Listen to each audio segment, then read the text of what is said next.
ये है हमारा पास्ट इंडेफिनिट टेंस। जैसे कि हमने होमवर्क के बाद अब हमारा पास्ट इंडेफिनिट टेंस स्टार्ट होने वाला। पास्ट इंडेफिनिट टेंस की पहचान हमारी क्या होती है?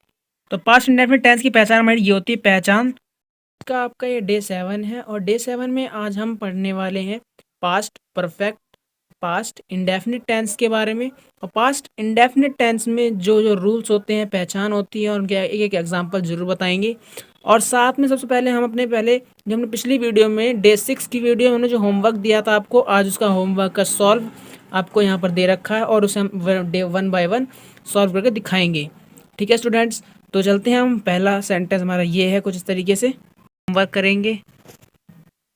तो इसका होमवर्क कुछ इस तरीके से है। डे 7 में पहला पहला हमारा सवाल क्या था? वह कहाँ 5 बजे से जा रहा है। तो इसकी इंग्लिश आप देख सकते हैं, वेयर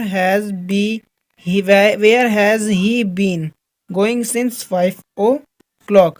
यहाँ पर 5 अगर मैंने ऐसे लिखा हुआ है और आप अगर चाहें तो ऐसे भी लिख सकते हैं 5।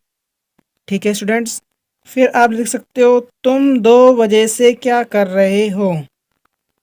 ठीक है स्टूडेंट्स, तो इसको बनाएंगे what have you been doing since 2 o'clock।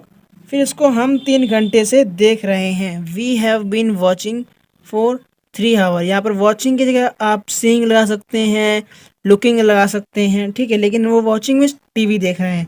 ठीक है, वे सोमवार से खाना नहीं खा रहे हैं।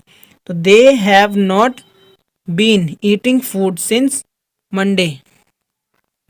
फिर आता है रवि 2 सालों से स्कूल नहीं जा रहा है। Ravi has not been going school for 2 years। यहाँ पर मैंने बताया था 4 आता है 2 सालों के लिए, कोई परफेक्ट टाइम नहीं दिया उसने।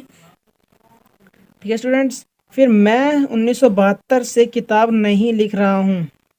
ठीक है, I have not been writing a book since 1972। फिर इसके बाद आता है वह 20 सालों से हिंदी लिख रहा है। इसका मतलब है वह 20 सालों से हिंदी लिख रहा है।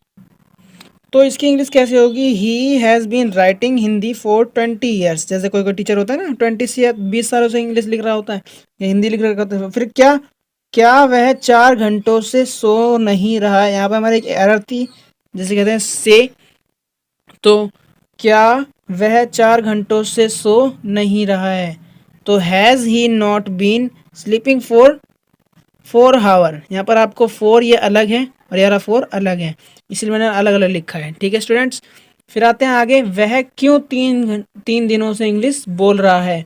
तो why has he been speaking English for 2 days। यानी वो 3 दिनों से इंग्लिश क्यों बोल रहा है। फिर क्या तुम 5 बजे से दौड़ने जा रहे हो। Have you been going to run since 2 o'clock। जैसा कि आप लोगों को हमने अभी समझा दिए हैं कैसे कैसे आपका ये होमवर्क था, जैसे कि डे 7 का होमवर्क था। और डे 7 में आज हम चलने वाले अपने आगे। ठीक है स्टूडेंट्स, ये है हमारा पास्ट इंडेफिनिट टेंस। जैसे कि हमने होमवर्क के बाद अब हमारा पास्ट इंडेफिनिट टेंस स्टार्ट होने वाला। पास्ट इंडेफिनिट टेंस की पहचान हमारी क्या होती है? तो पास्ट इंडेफिनिट टेंस की पहचान हमारी ये होती है। पहचान ता था, ती थी और ते थे। और आ ई ए इसका मीन्स होता है स्वर। यानी कि अगर हमारे स्वर जो होंगे,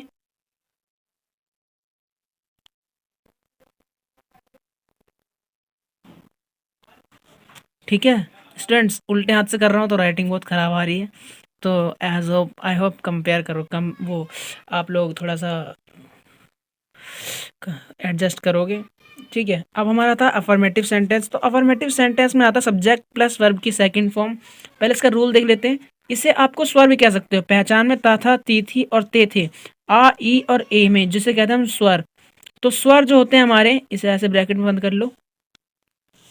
ठीक है, अफर्मेटिव सेंटेंस, चोट लग रही है मेरे हाथ में वैसे थोड़ी सी। फिर अफर्मेटिव सेंटेंस का रूल जो होता है सब्जेक्ट प्लस वर्ब की सेकंड फॉर्म प्लस ऑब्जेक्ट। ये हमारा सकारात्मक सेंटेंस है जिसे हम कहते हैं सिंपल सेंटेंस। अब एग्जांपल, जैसे कि वह यहाँ आया। यहाँ पर आ, ये जो आ है वो यहाँ वाला आ है। आपको ये वाला आ दिखाई दे रहा है ना, तो ये आ का डंडा आ ही होता है। तो वह यहाँ आया। ही कम या केम वर्ब की सेकंड फॉर्म है, तो ही केम हेयर, यानी ही केम हेयर, वह यहाँ आया। तुमने काम किया।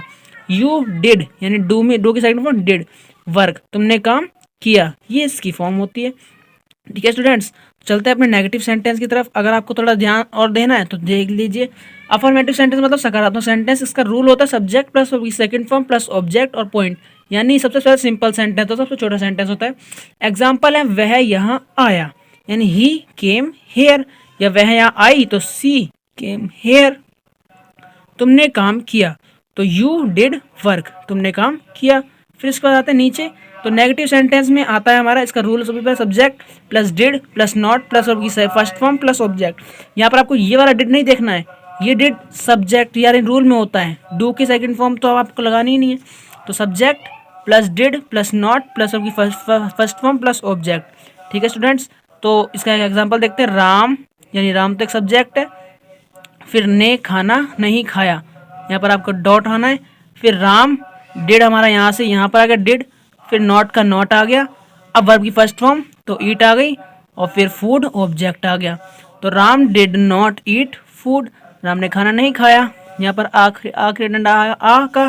फिर वे गाना नहीं गाते थे, यहाँ पर हमने ता था ती थी ते थे भी करवाए थे, तो यहाँ पर देखो वे गाना नहीं गाते थे, तो they did not sing a song.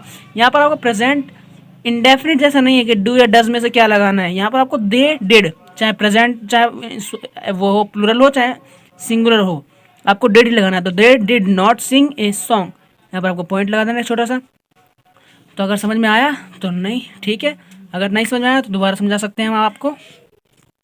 तो स्टूडेंट्स ये है हमारा इंटेरोगेटिव सेंटेंस। इंटेरोगेटिव सेंटेंस में सबसे पहले रूल होता है हमारा did plus subject plus verb की first form plus object plus question mark, जैसे कि आपको दिखाई दे रहा होगा। तो यहाँ पर आपको देख लो ध्यान से, subject plus did plus not plus verb की फर्स्ट फॉर्म प्लस ऑब्जेक्ट।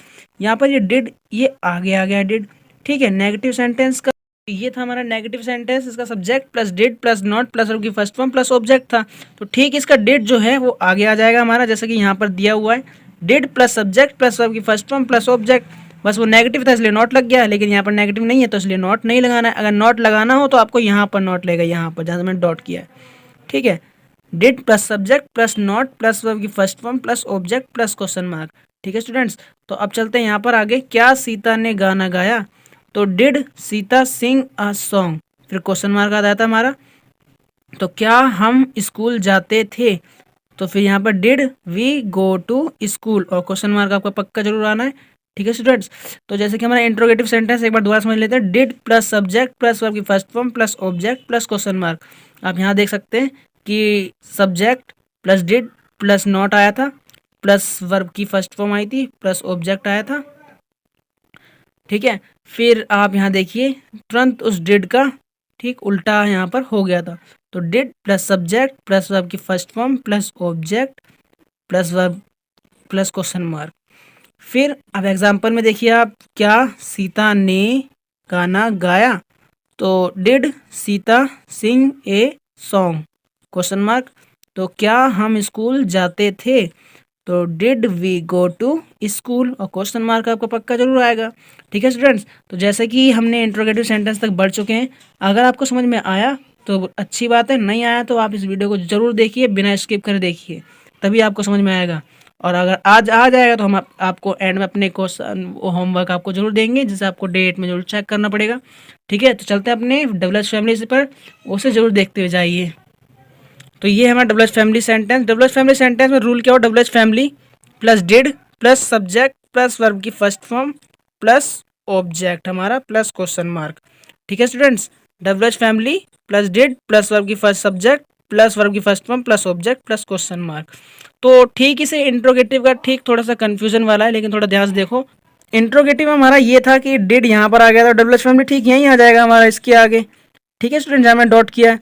तो अब वही चीज़ आपको यहाँ पर दी है, डब्ल्यूएच फैमिली प्लस शुरुआत में दे दी हमें did plus subject plus verb की फर्स्ट फॉर्म प्लस ऑब्जेक्ट और प्लस क्वेश्चन मार्क। अब इसका एक एग्जांपल देखते हैं, वह कहाँ गया, यानी वो पूछ रहा है वह कहाँ गया, तो वेयर मीन्स कहाँ, डिड इसके साथ आ जाएगा, फिर सब्जेक्ट आएगा, फिर गो, अगर वो स्कूल गया तो वो बता रहा था, लेकिन वह कहाँ गया तो क्वेश्चन मार्क आ गया हमारा। वे क्यों चले गए, तो क्यों को बोलते हैं वाई, फिर डिड, फिर दे गो, क्वेश्चन मार्क वर्ब की फर्स्ट फॉर्म ही आएगी। अब इसके बाद आता है अपने होमवर्क पर। तो ये है हमारा होमवर्क, जैसे कि होमवर्क था हमारा डे 8 का होमवर्क है, जिसे हम डे 8 में चेक करेंगे। तो हम क्या करते थे, ये आपको चेक करना है। वे गांव चले गए, ये करना है आपको। वह स्कूल कैसे गया, ये भी करना है। क्या मैं रोता नहीं था, उसने यह कर दिया। तुम सो गए थे, ठीक है, रवि ने खाना नहीं खाया, मैं क्यों नहीं गया, क्या हम पढ़ते थे, वे मर गए। ये आपको सारे के सारे डेट की वीडियो में ज़रूर चेक करने हैं। और आई होप आप सबको समझ में आया होगा। नहीं समझ में आया तो आप वीडियो दोबारा देखिए, क्योंकि आपको ये कंप्लीट होना ज़रूरी है, क्योंकि पास्ट पूरा का पूरा डायरी एंट्री में ज़रूर आता है, जो जो 9वीं में है, 10वीं में है। ठीक है स्टूडेंट्स, और मिलते हैं अपने डेट की वीडियो में। तो अगर वीडियो अच्छी लगी हो तो लाइक करें और कमेंट में अपने इनका जवाब जरूर देते हुए जाएं। ठीक है स्टूडेंट्स, जिसको आए समझ में वो यस लिखें, जिसको नहीं समझ में आए वो नो लिखें, और जिसको नहीं समझ में आए वो हम उसको दोबारा बताएंगे, लेकिन अपना रिव्यू जरूर देते हुए जाएं। तो बाय, डेट की वीडियो में ज़रूर मिलना। Okay students, bye.